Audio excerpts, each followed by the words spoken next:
दूर के यहाँ इमाम हसन की जब विलादत हुई, नवाज से तशरीफ लाए, तो मुसल्लत का वक्त आया ना खुशी का, तो सरकार दो आलम अलैहिस्सलाम ने ना उनके सर से बाल उतरवाए। ये चांदा की था पंजाबी की, हुजूर ने बाल उतरवाए तो तराजू के एक पलड़े में वो बाल रखे और दूसरे में चांदी रखी, और बालों के वजन के मुताबिक चांदी तोल के अल्लाह के रस्ते में खैरात फरमाई।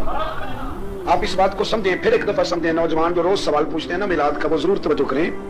भाई घर में तो महीना महीना रोटी नहीं पक रही, लेकिन जब नवाज से आए, खुशी का वक्त आया, तो अकीका करने का टाइम आया तो एक बकरा नहीं ज़िबा किया, हुजूर ने 2-2 बकरे ज़िबा फरमाए। इमाम हसन भी शहीद हुए। पता है आपको इमाम हसन का भी दिन मनाना चाहिए कि नहीं? उनके लंबे साल तो भी जलसा कर लिया करो, बड़े इमाम हुसैन से। जब सारा जमाना चलता उधर चल पड़ते हो।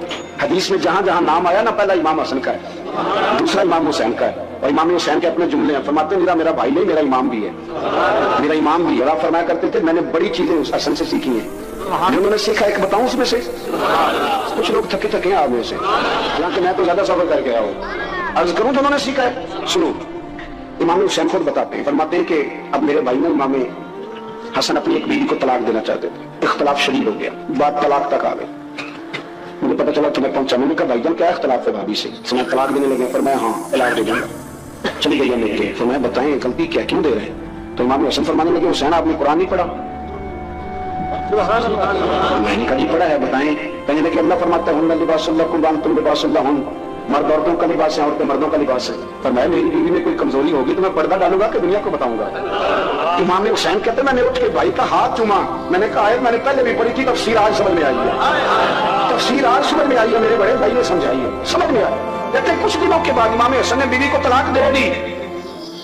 मैं फिर आया और मैंने कहा मेरे शामा वाले भाई आप ही बता दें क्या मसला था? तो कहते मेरा माथा चुमा मेरे बड़े भाई ने, और कहने लगे हुसैन छोड़, वो गैर महरम बीबी है, मैं किसी गैर की बातें तेरे साथ क्या करूं? तलाक दे दी, गैर महरम हो गया, उसका जिक्र क्या छेड़ना? कहते मैं समझ गया कि मेरा भाई कुरान की उस रूह को जानता है जो हुसैन तक भी पहुंच रही है। भाइयों इमाम हसन रज़ी अल्लाह तआला अन्हु, आपको पता है ये कायनात का वो अजीम शख्स है, हसन इब्ने अली, वो अजीम हस्ती है, इसने ताज छोड़ दिया, तख्त छोड़ दिया, पर नबी पाक की उम्मत को जोड़ दिया। नबी करीम ने उनको अपने साथ बिठा के कहा था, सही बुखारी में मौजूद है, कहा मेरा बेटा हसन सैयद है, ये मुसलमानों की 2 जमातें लड़ेंगी तो ये सुलह कराएगा। हजरत इमाम हसन ने तख्त छोड़ा, ताज छोड़ा, लेकिन मुसलमानों को आपस में इतनी बड़ी कुर्बानी, इतनी बड़ी कुर्बानी।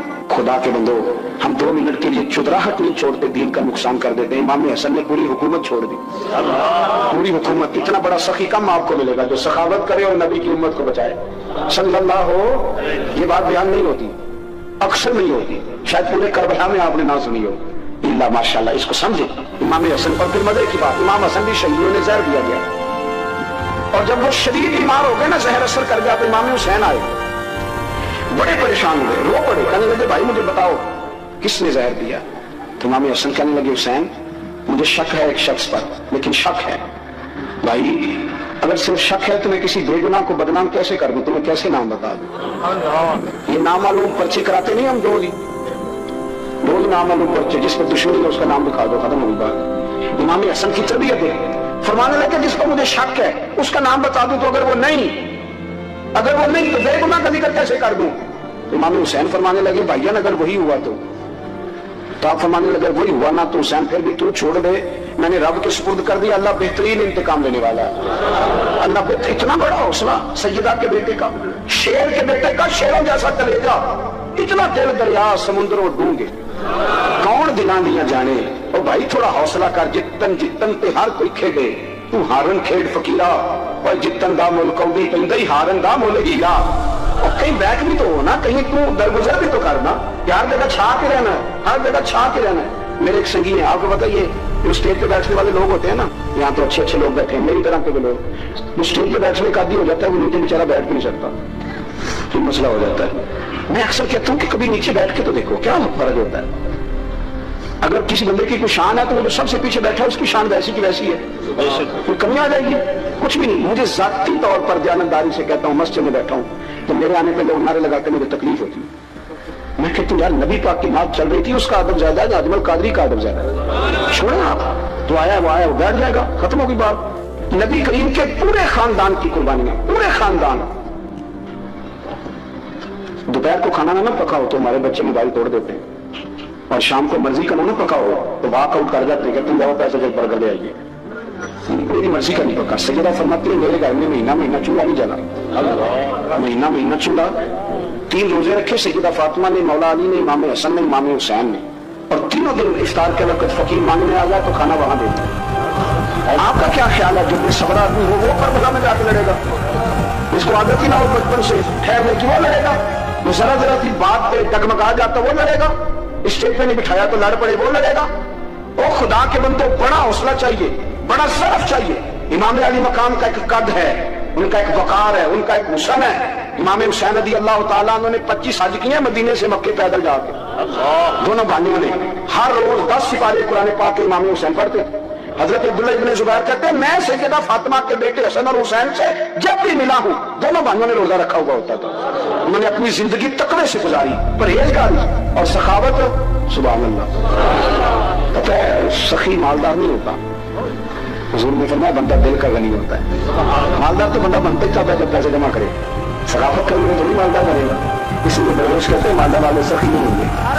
سخی نہ پر مال نہیں ہوگا.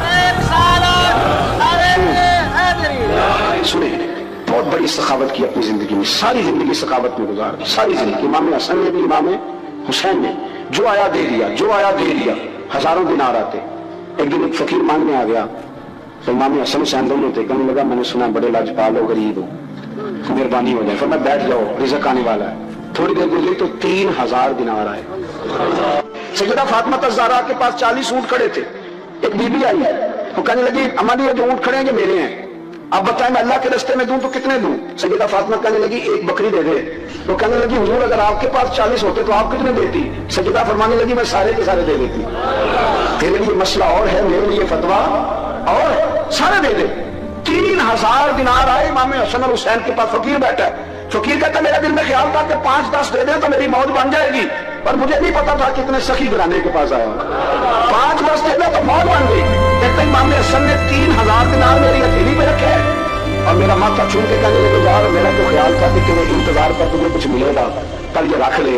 مجھے پتا ہوتا کہ تجھے اتنا ملنا تو میں تجھے انتظار نہ کراتا. جلدی دیکھو تو بھیک دے، خود ہی کہیے منگتے کا بھلا ہو. اپنی زندگی نفاست سے گزاری رہے گا.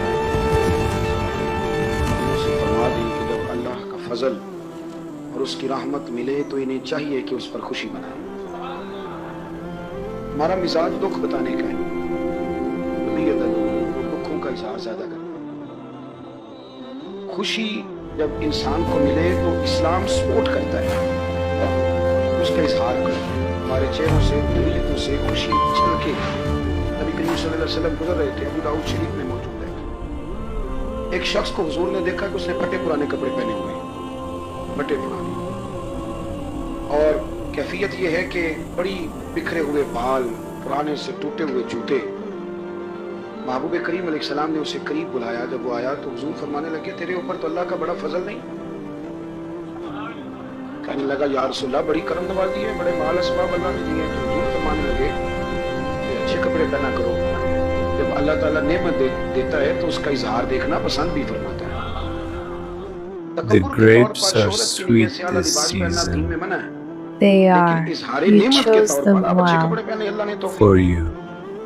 مسرت کا اظہار کریں. خوشی کا موقع تو دیکھیں نا نبی کریم علیہ الصلوۃ والسلام امیر ترین صحابی حضرت عبد الرحمن ابن عوف صحیح بخاری میں موجود، انہوں نے نکاح کیا.